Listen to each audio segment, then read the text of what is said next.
Baik saudara-saudara, pada saat ini kita kembali dalam mempelajari pelajaran sekolah Sabat yang kelima dengan judul Bersinar Seperti Cahaya di Malam Hari. Tapi sebelumnya, mari kita tunduk kepala dan kita berdoa. Bapa Tuhan kami yang bertakhta dalam kerajaan surga, saat ini kami akan mempelajari firman Tuhan Alkitab dan pelajaran sekolah Sabat. Kami membutuhkan kuasa Roh Kudus supaya kami boleh mengerti dan kami boleh mengaplikasikan dalam kehidupan kami. Dalam nama Yesus. Amin. Saudara-saudara, penulis pelajaran sekolah Sabat untuk pekan ini, dia mengambil ayat hafalan dalam Filipi 2 ayatnya yang ke-14 dan ayatnya yang ke-15. Firman Tuhan berkata, lakukanlah segala sesuatu dengan tidak bersungut-sungut dan berbantah-bantahan, supaya kamu tiada beraib dan tiada bernoda, sebagai anak-anak Allah yang tidak bercela di tengah-tengah angkatan yang bengkok hatinya dan yang sesat ini, sehingga kamu bercahaya di antara mereka seperti bintang-bintang di dunia. Suatu hari, ada seorang raja yang memanggil anak-anaknya. Ia membawa mereka ke sebuah ruangan yang besar dan gelap dan kosong. Sang raja berkata, pergilah ke kota, gunakanlah uang ini untuk membeli sesuatu yang dapat memenuhi ruangan ini. Siapa yang berhasil, dialah yang paling bijaksana dan dialah yang akan menjadi raja selanjutnya. Anak-anaknya langsung pergi ke kota. Ada yang membeli jerami, ada yang membeli kain, ada yang membeli kayu, dan ada yang membeli barang-barang yang besar lainnya. Mereka memenuhi ruangan itu dengan barang mereka masing-masing. Tetapi kelihatannya ruangan itu terasa gelap dan tidak benar-benar penuh. Anak bungsu dari raja ini berjalan agak lebih lama. Oleh karena dalam perjalanannya, ia melihat orang-orang miskin yang lapar, mereka yang menderita. Dan kemudian hatinya tergerak. Ia membagikan sebagian besar dari uangnya kepada mereka yang berkekurangan, yang membutuhkan pertolongan. Dan dengan sisa uangnya, ia membeli lilin untuk dibawa ke ruangan yang gelap, yaitu sebuah lilin. Dan ketika dia kembali ke istana, saudara-saudaranya menertawakannya lalu berkata, bagaimana mungkin lilin kecil yang hanya satu ini bisa memenuhi ruangan ini, kata mereka. Namun anak ini bungsu itu menyalakan lilinnya dan sambil tersenyum. Kemudian perlahan cahaya lilin menerangi ruangan yang gelap. Hidup ruangan itu tidak hanya terlihat penuh oleh terang, tetapi juga menjadi hangat dan menjadi ruangan yang hidup. Sang raja, dia tersenyum dan berkata, barang tidak selalu memenuhi ruangan, tetapi kasih dan terang mampu mengubah kegelapan. Engkau bukan hanya memenuhi ruangan ini, tetapi juga engkau memenuhi hati banyak orang. Kemudian, sejak saat itu, sang raja mengajarkan bahwa terang kasih dan kepedulian jauh lebih berharga daripada harta dan benda. Saudara-saudara, ilustrasi tentang raja dan anak-anaknya membawa kita pada makna sejati dari pelajaran hari ini, yaitu bersinar seperti cahaya di malam hari. Ruangan yang gelap dan kosong melambangkan dunia ini, penuh dengan dosa, penderitaan, kebingungan, dan keputusasaan. Banyak orang yang berusaha memenuhi dunia dengan berbagai hal, yaitu dengan harta, kekuasaan, prestasi, kepandaian. Namun, seperti jerami dan kain dalam cerita tadi, semua itu tidak sanggup mengusir kegelapan. Kemudian, anak bungsu ini melambangkan sikap hidup orang percaya. Tetapi, ia tidak fokus mengumpulkan benda besar, tetapi menunjukkan kasih dan kepedulian, lalu membawa sebuah lilin yang kecil. Hanya satu. Lilin itu melambangkan terang Kristus yang dinyatakan melalui kehidupan yang rendah hati, taat, dan penuh kasih sayang. Pelajaran sekolah Sabat saat ini dikaitkan dengan cerita tadi, lilin.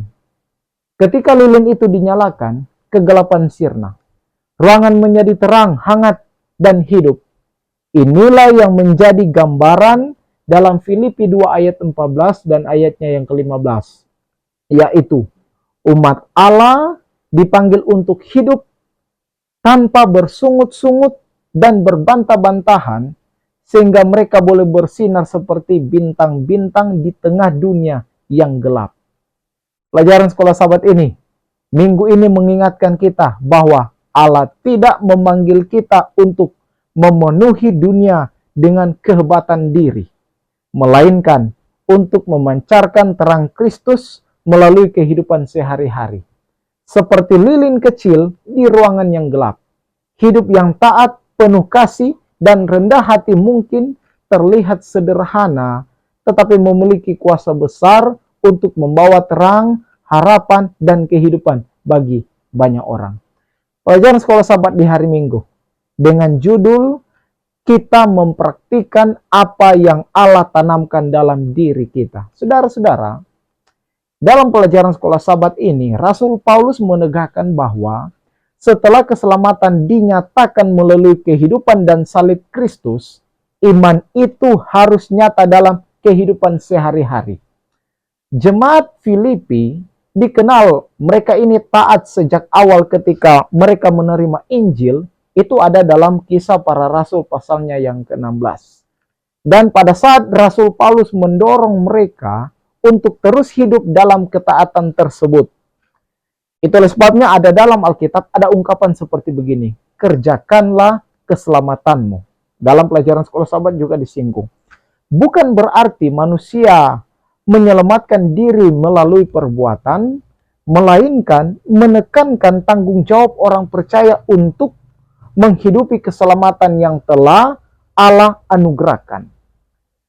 Keselamatan sepenuhnya adalah karya Allah oleh karena kasih karunia melalui iman.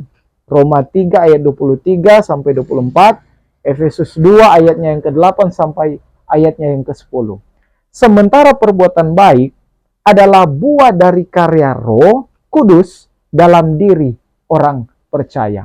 Saudara-saudara, Allah bekerja di dalam hati manusia, membaharui kehendak, memberi kekuatan melawan dosa, dan menuntun pada pilihan yang benar. Dan kita dipanggil untuk merespon karya itu dengan ketaatan yang sadar. Ada ungkapan dalam pelajaran sekolah Sabat, takut dan gentar.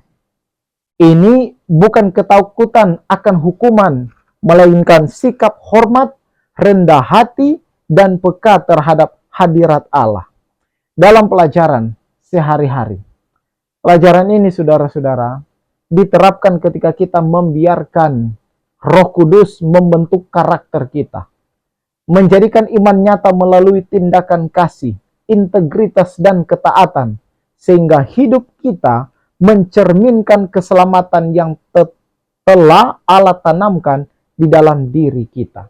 Selanjutnya, pelajaran sekolah Sabat hari Senin dengan judul Terang dalam Dunia yang Gelap. Saudara-saudara, Paulus memberikan nasihat kepada jemaat Filipi untuk hidup tidak bersungut-sungut dan bertengkar. Oleh karena saudara-saudara, kesatuan gereja itu sangat menentukan kekuatan kesaksian Kristen. Nasihat ini lahir dari konteks jemaat yang hidup di tengah masyarakat kafir dan tekanan moral yang kuat. Seperti bintang yang terlihat semakin terang di malam yang gelap, demikianlah kehidupan orang percaya seharusnya semakin menonjol di tengah dunia yang rusak secara moral. Kesaksian Kristen bukan terutama melalui kata-kata, tetapi melalui karakter dan cara hidup yang berbeda karena hubungan yang nyata dengan Kristus. Paulus di sini dia menggambarkan anak-anak Allah sebagai pribadi yang tidak bercela dan tulus, yaitu mereka yang hidup dengan karakter yang murni, jujur, dan tidak tercampur oleh kejahatan. Hal ini menuntut kebijaksanaan dalam memilih apa yang kita izinkan membentuk pikiran dan hati, termasuk dalam penggunaan media dan budaya modern. Pelajarannya adalah begini, saudara. Orang percaya dipanggil untuk berpegang pada firman kehidupan, pada firman Tuhan. Menolak penyesuaian dengan nilai dunia dan hidup dengan kesadaran akan hari Kristus. Kita bercahaya ketika iman terlihat dalam sikap, pilihan, dan kesetiaan kepada firman Tuhan, sehingga hidup kita menjadi terang yang nyata bagi dunia yang gelap ini. Dalam perkataan sehari-hari dan sikap sehari-hari, hidup tanpa bersungut-sungut berarti belajar mengendalikan keluhan-keluhan yang ada. Sindiran, kata-kata kasar, terutama saat kita lelah atau kecewa. Anak-anak Allah bercahaya ketika memilih berbicara dengan sopan, jujur, dan penuh dengan kasih. Meskipun mereka berada di lingkungan yang terbiasa mengeluh dan menyalahkan orang lain. Dalam hubungan keluarga dan jemaat, hidup tulus terlihat ketika kita mau mengampuni, mendengarkan, dan tidak mudah tersinggung. Dalam menghadapi tekanan dan pencobaan, dunia ini sering menekan kita untuk menyesuaikan diri dengan nilai yang keliru. Berpegang pada firman kehidupan berarti tetap memilih yang benar meski sendirian, tidak populer, atau merugikan secara sementara. Dalam pelayanan dan kesaksian, saudara-saudara, kita bercahaya bukan karena merasa lebih besar, tapi karena hidup yang konsisten antara iman dan perbuatan. Hari Selasa, persembahan yang hidup. Paulus di sini dia memakai gambaran persembahan curahan dari ibadah perjanjian lama yang menjelaskan totalitas hidup Kristen. Persembahan curahan adalah cairan berharga yang dituangkan kepada Allah sebagai tanda penyerahan penuh. Dengan latar belakang ini, Paulus melihat hidupnya, bahkan kematiannya sebagai persembahan bagi Allah. Itu menurut Filipi 2 ayat 17 dan 2 Timotius 4 ayatnya yang ke-6. Paulus di sini, dia tidak memandang pengorbanan sebagai kerugian, melainkan sebagai sukacita karena hidupnya melengkapi iman dan pelayanan jemaat. Hal ini sejalan dengan apa yang disampaikan oleh Roma pasalnya yang pertama, Roma pasalnya yang ke-12, ayat 1 sampai ayat 2, yaitu keselamatan oleh anugerah mendorong orang percaya untuk mempersembahkan diri sebagai korban yang hidup, bukan untuk diselamatkan, tetapi sebagai respon syukur kepada Tuhan. Pelajarannya kita ambil dari jemaat yang mula-mula. Begini, jemaat mula-mula, termasuk jemaat Filipi, hidup dalam iman yang nyata dan aktif. Mereka tidak memandang Injil sebagai ajaran yang hanya didengar pada hari ibadah, melainkan sebagai kehidupan yang dijalani setiap hari. Rumah-rumah mereka menjadi tempat persekutuan, doa, dan pembelajaran kitab suci. Mereka dengan berani membagikan iman kepada keluarga, tetangga, dan komunitas sekitar. Meskipun hal itu sering membawa penolakan, tekanan sosial, bahkan penganiayaan. Tetapi bagi mereka, mengikuti Kristus berarti siap menanggung risiko demi kebenaran, karena Injil lebih berharga daripada kenyamanan hidup. Oleh karena itu, jemaat mula-mula tidak bergantung sepenuhnya pada tokoh rohani atau pemimpin gereja. Setiap orang percaya melihat dirinya sebagai bagian dari misi Allah. Seluruh hidup, pekerjaan, rumah tangga, relasi sosial dipahami sebagai sarana pelayanan. Dan apa makna dari persembahan yang hidup? Hidup yang dipersembahkan sepenuhnya kepada Allah. Bukan hanya melalui ritual ibadah, tetapi melalui ketaatan sehari-hari. Iman tidak dipisahkan dari perbuatan, melainkan diwujudkan dalam tindakan kasih, kesetiaan, dan keberanian bersaksi. Selanjutnya, hari Rabu karakter yang teruji. Paulus di sini, dia menampilkan Timotius sebagai teladan pemimpin Kristen dengan karakter yang sudah teruji.